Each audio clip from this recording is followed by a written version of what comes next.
Senhoras e senhores, eu sou Marcão, sou professor de História e nós estamos de volta aqui com os nossos vídeos explicando coisas relacionadas à história, acontecimentos, fatos históricos que aconteceram e que a gente julga ser importante.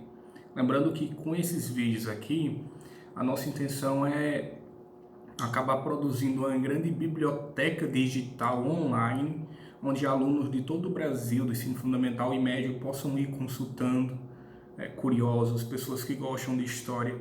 A ideia nossa, repetindo, é que essas pessoas possam usufruir dos nossos vídeos para aprender mais sobre história. Se tiver uma pessoa que, vendo nossos vídeos, se interesse mais pelos estudos, para estudar mais ou para aprender cada vez mais história, a nossa missão já está cumprida. Nesse vídeo aqui de hoje, a gente vai continuar falando sobre a Segunda Guerra Mundial. Quero lembrar vocês que até aqui o que a gente já falou foi que a Segunda Guerra Mundial começou em 1939, muito por causa dos negócios mal resolvidos da Primeira Guerra Mundial, ali em 1939. A Alemanha já era governada pelo Hitler. A Alemanha queria vingança por ter sido culpada pela Primeira Guerra Mundial e por estar pagando altas indenizações aos vencedores. Então, quando a gente olha para o começo da Primeira Guerra Mundial, a gente vai ver que a Alemanha é quem puxa a roda dos acontecimentos. Ela invade a Polônia, depois ela ataca a França. Óbvio, esses países, depois a França e a Inglaterra, já tinham declarado guerra à Alemanha, mas a gente viu na Batalha da França que os alemães venceram a Polônia, que os alemães venceram a França facilmente. Depois os alemães atacaram várias outras nações menores e menos poderosas ali, como a Holanda, a Dinamarca, a Bélgica. Então, no começo, eu já disse isso num vídeo anterior e vou repetir aqui, no começo da Segunda Guerra Mundial, o rolo compressor de guerra alemão, a máquina de guerra da Alemanha parecia ser uma coisa imparável, o que acaba me fazendo lembrar de um versículo que tem na Bíblia. No livro do Apocalipse, fala de um cavaleiro branco que, se eu não estiver enganado, esse cavaleiro branco é até o anticristo, o diabo lá, o Satanás, e aí diz assim que saiu um cavaleiro montado num cavalo branco e ele saiu, abre aspas, vencendo e para vencer. Quando a gente olha para a Segunda Guerra Mundial, incrivelmente, curiosamente, me faz lembrar dessa passagem. A Alemanha, no começo da Segunda Guerra Mundial, ali, depois de ganhar da França, parecia esse cavaleiro do Apocalipse, saindo vencendo e para vencer. Era uma coisa que parecia ser imparável, parecia ser uma força da natureza. O exército alemão conquistava cidades, países, exércitos como o da França, que era tido como um dos melhores do mundo, caíram ali em poucas semanas. Então, o mundo todo olhava aquilo ali boquiaberto. A Inglaterra continuava de armas em punho, lutando contra a Alemanha, não diretamente, mas continuava lutando. Os outros países ficavam um pouco assustados. Nos Estados Unidos, a maior parte da população até olhavam aquilo ali, não era torcendo pela Alemanha, eles queriam que a Alemanha fosse derrotada. Ninguém gostava do nazismo, a maioria da população pelo menos não gostava do nazismo e nem do Hitler. Só que o Congresso americano não queria que os Estados Unidos se envolvessem numa guerra novamente, então eles apoiaram a lei da neutralidade. Depois, em vídeos anteriores, eu expliquei para vocês sobre a Batalha da Inglaterra. Eu disse para vocês que o plano do Hitler era: eu vou invadir a Rússia, eu vou invadir a União Soviética de qualquer jeito. Agora, antes de eu fazer isso, eu quero fazer as pazes com a Inglaterra. Como é que eu faço as pazes com a Inglaterra? Ou eu faço um acordo, ou eu conquisto a Inglaterra. Porque no território continental da Europa não tinha mais ninguém para enfrentar os alemães. A grande ameaça ali era a França, foi derrotada. A Itália era aliada dos alemães. Então, o plano era: vamos derrotar a Inglaterra. E aí, na Batalha da Inglaterra, a Inglaterra que fica numa ilha, os alemães resolveram conquistar primeiro a superioridade aérea, para depois tentar invadir ali através do Canal da Mancha a ilha da Bretanha e, portanto, a Inglaterra. Vários meses se passaram, a RAF, a Royal Air Force, a Força Aérea Inglesa, enfrentou a Luftwaffe, que é a Força Aérea Alemã, diretamente. E pela primeira vez ali, a Luftwaffe não conseguiu ter superioridade aérea sobre um determinado território. A força dos alemães era tão grande que a força aérea deles, até esse momento, estava tendo superioridade em todos os campos de batalha. A Wehrmacht, que era o exército também, e a marinha estava fazendo um bom trabalho. O que acontece é que pela primeira vez ali a Força Aérea Inglesa consegue repelir a Luftwaffe, a Força Aérea Alemã, e aí os generais do Hitler, eles dizem para o Hitler o seguinte: olha, sem superioridade aérea não dá para a gente tentar invadir a Inglaterra, porque imagina você tentar atravessar o Canal da Mancha com vários navios de desembarque, lanchas e por aí vai, e a RAF, a Royal Air Force, jogando bombas, te metralhando ali a partir dos céus. Então não dava para invadir. Sem falar que marinha por marinha, a marinha da Inglaterra era melhor e mais poderosa do que a marinha alemã. Então, quando a gente fala da Batalha da Inglaterra, foi uma batalha travada nos céus entre a Força Aérea Alemã e a Força Aérea Inglesa. E a Força Aérea Alemã, apesar de não ser derrotada, eles não conseguiram estabelecer uma superioridade, um controle dos céus, para que a marinha e o exército alemão pudessem invadir a Inglaterra. O tempo foi passando e o Hitler se cansou disso e resolveu deixar para lá e partir com os planos para invadir a União Soviética. Que era, que eu falo sempre nesses vídeos sobre a Segunda Guerra Mundial, o plano principal dos alemães, e você vê isso até no livro que o Hitler escreveu, Mein Kampf, Minha Luta, que o Hitler queria dar um nome esquisito ao livro, né? Era 4 anos e meio de luta contra mentiras, estupidez e covardia. E aí disseram para ele: olha, o título do livro é grande demais, não vai vender, ninguém vai comprar. Chama de Minha Luta, que todo mundo... E aí, Minha Luta, curiosamente, né? Minha Luta resume tudo que ele queria dizer, sem precisar estar ofendendo ninguém, chamando ninguém de mentiroso, de estúpido e de covarde. Mas no livro dele, voltando aqui, o Hitler já dizia que qual era o plano. Ele considerava a raça alemã superior ao povo russo, à raça ali dos povos eslavos, e o plano dele era: vou atacar a Rússia, atacar a União Soviética, conquistar esses territórios, escravizar aquela população e depois repovoar com população alemã.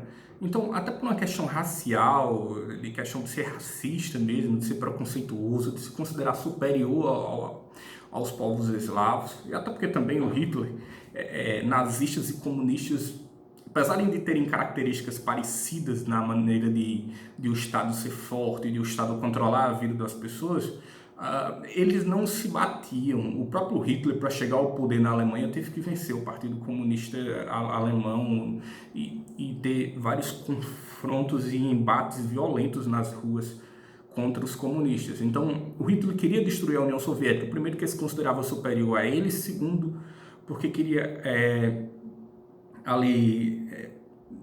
reabitar ali aquele local com população alemã, e também pela questão que ele queria destruir o comunismo também. Então, não deu certo trazer a Inglaterra para o lado dos alemães, nem pela força, nem pela diplomacia. O Hitler tentou trazer várias vezes os ingleses para a mesa de negociação e dizer: vamos fazer as pazes, vocês não se metem na Europa, garantem para a gente deixa vocês aí na Ilha da Bretanha e a gente vai para a Rússia. Os ingleses, é que eu falei, até já falei num áudio aí uma vez, se os ingleses fossem liderados por qualquer outro político, talvez isso tivesse acontecido. Mas os ingleses eram liderados pelo Winston Churchill, e o Churchill odiava o Hitler. O Hitler e o Churchill não se batiam. E o Churchill era um cara muito forte.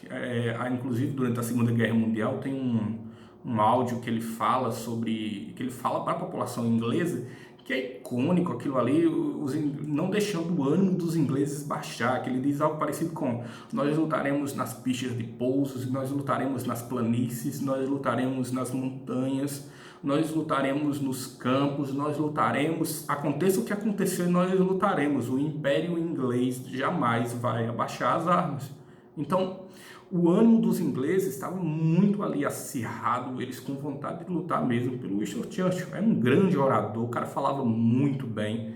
Aconselho vocês, inclusive, a vocês terem uma ideia do político que foi o Winston Churchill e entender como era o contexto da época. Tem uma série muito boa na Netflix. Essa série, inclusive, vai se tornar muito famosa depois aqui no Brasil.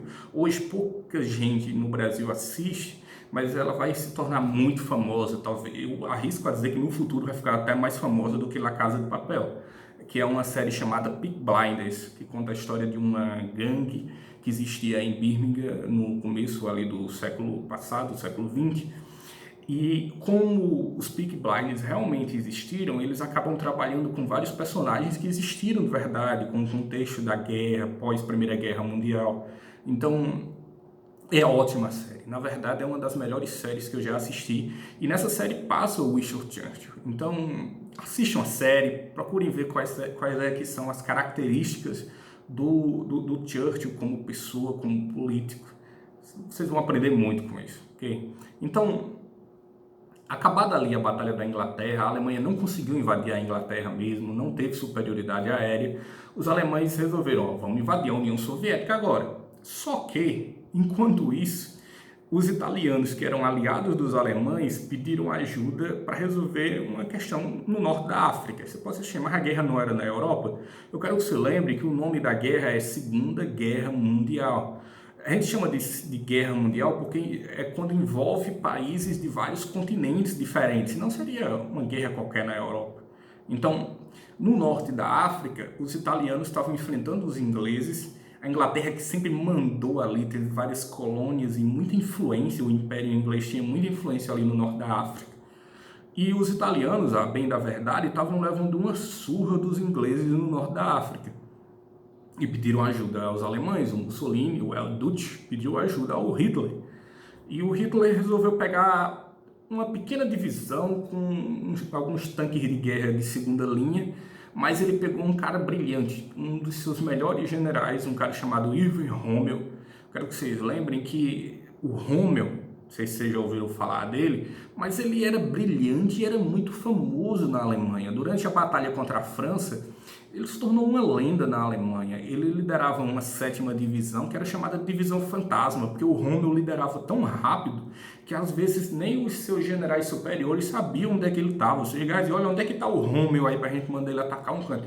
Não, eu acho que ele está perto de Toulouse. Ele já estava lá do outro lado, já tinha derrotado Toulouse, já estava atacando, era outra cidade. Então o Rommel era uma lenda na Alemanha, igual o famoso, parecido ao que os jogadores de futebol são hoje. Então o Hitler pega o Rommel, coloca ele para ser o comandante ali dessa força que ia ajudar os italianos. Só que era uma força pequena, com armas de segunda linha, com tanques de guerra não tão bons. E ele diz ao Rommel, olha, ajuda os italianos a se defender contra os ingleses.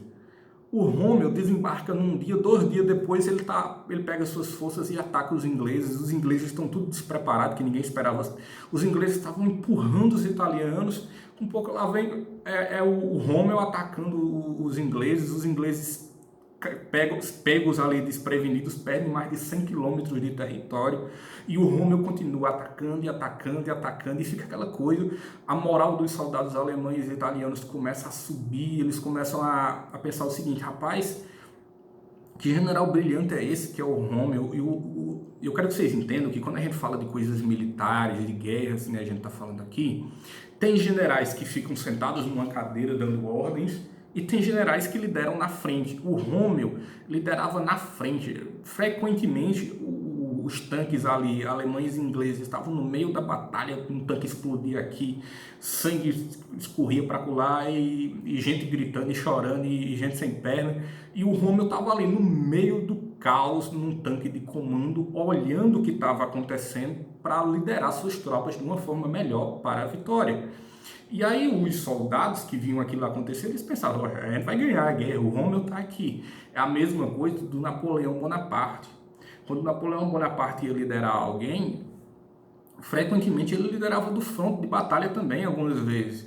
E aí você pensa, você está ali, na frente, você sabe que os soldados da frente são os primeiros que vão morrer. Você olha para o lado, está seu general, você pensa, meu general acha que nós vamos ganhar, ou então ele não estaria aqui, ele estaria lá atrás escondido. Então, Os soldados amavam o Rômmel e os alemães começam a empurrar os ingleses de volta ao Egito. E os ingleses começam a ficar preocupados. Será que nós vamos perder o Egito? Nós vamos perder o petróleo? Nós vamos perder o canal de Suez? Nós vamos perder tudo para os alemães? E os alemães com uma força menor, mas na genialidade do Rômmel e na força e velocidade empurrando os ingleses. Tem até só para você ver como o Rômmel era famoso e a presença dele intimidava. Tem um momento que ele tem uma dor de barriga bem forte, que ele no calor da África, né? Tem até um vídeo no YouTube que mostra isso. Os soldados pegavam o ovo e eles estralavam o ovo, e o ovo caía no tanque, você não precisava nem usar frigideira, ele fritava no tanque no calor. Então, para você ver como o tanque era quente, você tem que ir dentro de um troço daquilo. Os tanques de hoje em dia não, tem ar-condicionado, tem que sei o quê. Mas naquela época, era um inferno você estar dentro de um tanque daquele, na areia do deserto. Então você sua areia prega em você, fica aquele negócio, e você não tem nem água para tomar banho direito no meio do deserto, e seus inimigos atirando em você, e você tem que atirar de volta, e sangue, suor, areia, tudo se mistura, é um inferno.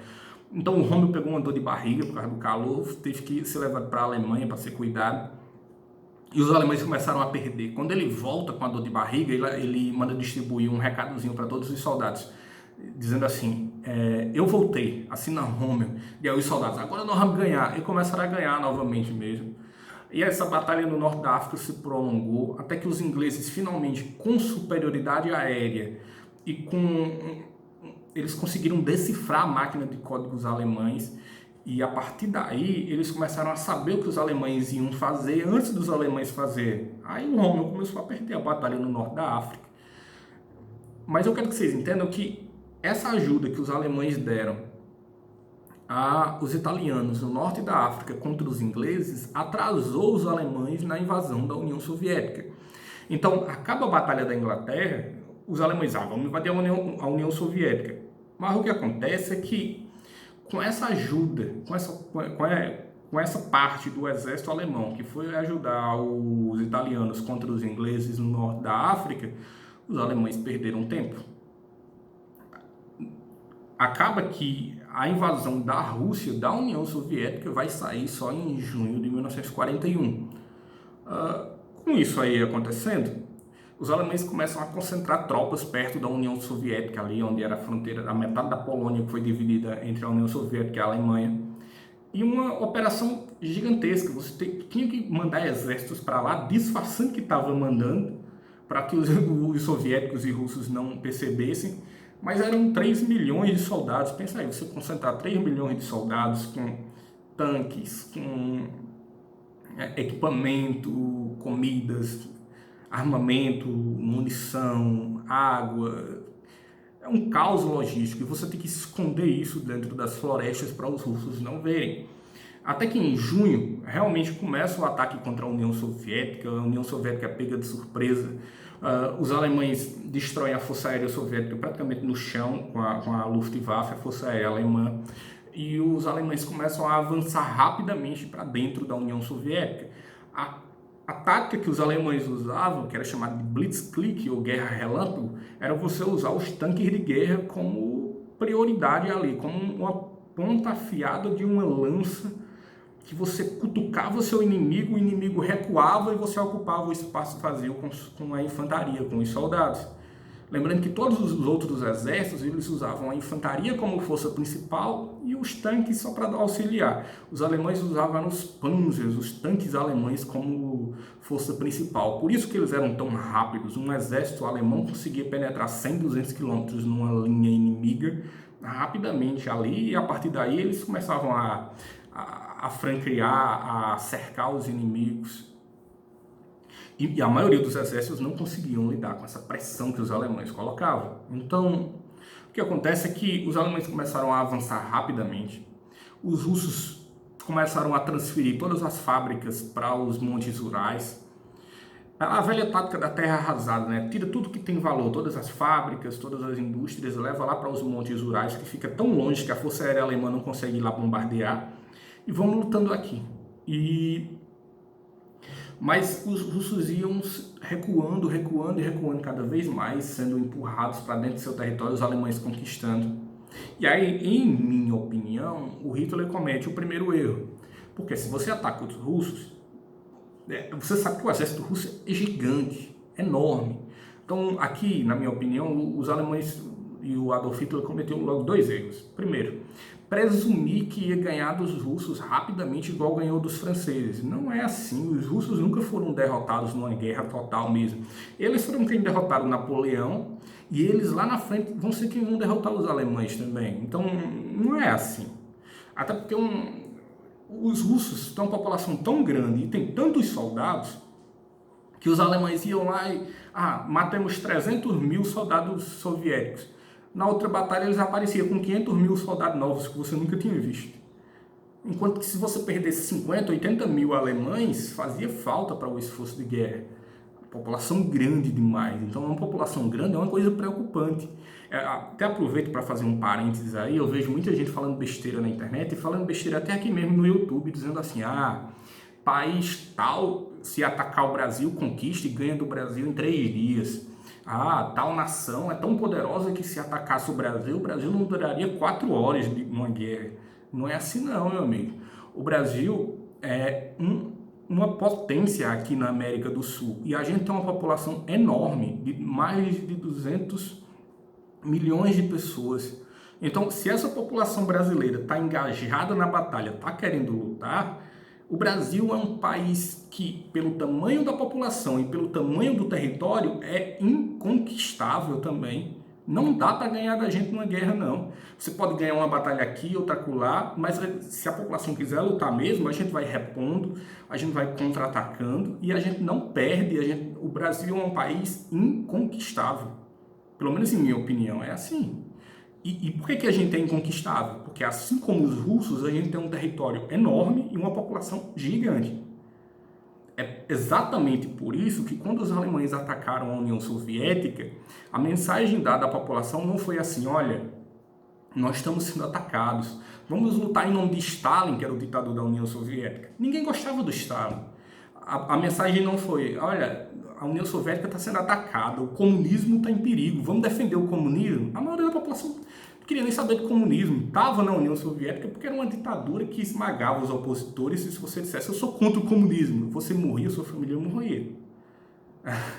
Era a molezinha que eles davam. Então, a mensagem que eles passaram para a população soviética quando os alemães invadiram a Rússia foi: nosso povo está em perigo, nosso território foi invadido e nós temos que, em nome de garantir a segurança do nosso povo, recuperar o nosso território da nossa nação. Aí a população se engajou e disse, vamos lutar. Os russos são um povo valente, um povo brigador, um povo que tem garra realmente para lutar, e um povo acostumado a estar em guerras. Né? Aproveito só para vocês, se você gosta de MMA, de artes marciais mistas, procura lutadores no UFC, no Ultimate Fight Combat, que passam na TV, tem no YouTube, tem na internet. Procura lutadores russos para você ver a garra que os caras têm. Então, aqui, na minha opinião, o Hitler cometeu 2 erros. Primeiro, invadir a Rússia achando que ia ganhar rapidamente igual ganhou da França. Não ganha. Não quer dizer que, assim, que é impossível ganhar da Rússia, igual eu falei aqui do Brasil. O Brasil é um país inconquistável?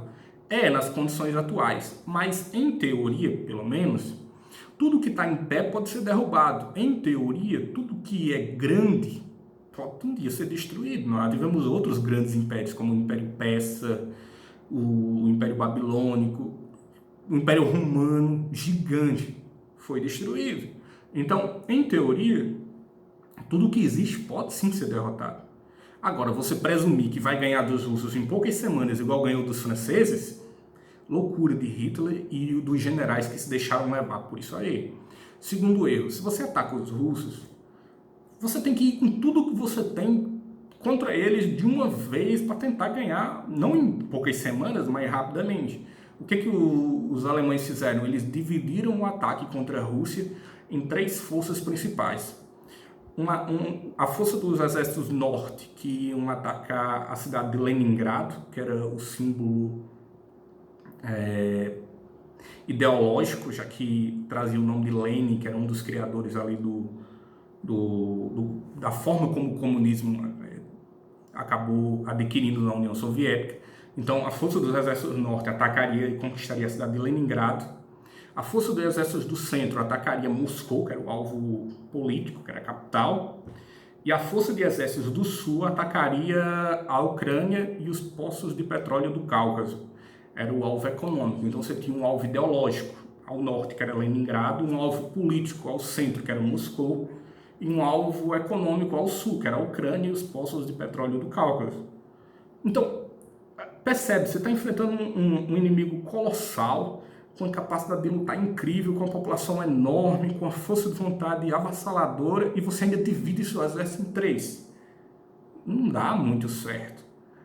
Porque você acaba se tornando fraco e não consegue ser forte o suficiente, nem no norte, nem no centro, nem no sul. Só que isso não parecia ser verdade, porque os alemães continuavam avançando e avançando e avançando, uma coisa quase imparável. Mas no longo prazo a gente vai ver que não é bem isso que vai acontecer. Para que o vídeo não fique longo demais, a gente vai parar essa explicação nesse momento aqui, lembrando que a gente está no princípio da Batalha da Rússia. O Hitler teve essas duas presunções. Ele presumiu que ganharia da Rússia facilmente e rapidamente, e presumiu que o melhor é dividir o exército em três frentes, um ao norte, um ao centro e um ao sul, atacando Leningrado, Moscou e a Ucrânia, respectivamente. Lembrando que você pode dizer assim, eu chamava, a guerra não era contra a União Soviética, que a União Soviética tinha vários países pequenos que estavam dentro da União Soviética, e um deles era a Ucrânia. Era o que é a Ucrânia hoje. Então, para não ficar grande demais, a gente vai parar por aqui. No vídeo posterior a gente vai continuar contando como é que foi essa batalha da Rússia. Nesse vídeo aqui a gente preferiu explicar o que já aconteceu na Segunda Guerra Mundial até aqui, explicar que os alemães perderam tempo indo ajudar os italianos no norte da África contra os ingleses, e isso atrasou um pouco a invasão da União Soviética. E que, mesmo quando invadiram a União Soviética, ainda tiveram essas duas decisões erradas que eu acabei de falar. Espero que vocês tenham entendido alguma coisa, espero que esse vídeo possa contribuir para aumentar o conhecimento de vocês e que vocês possam se interessar cada vez mais um pouco por história. Um grande abraço e até mais.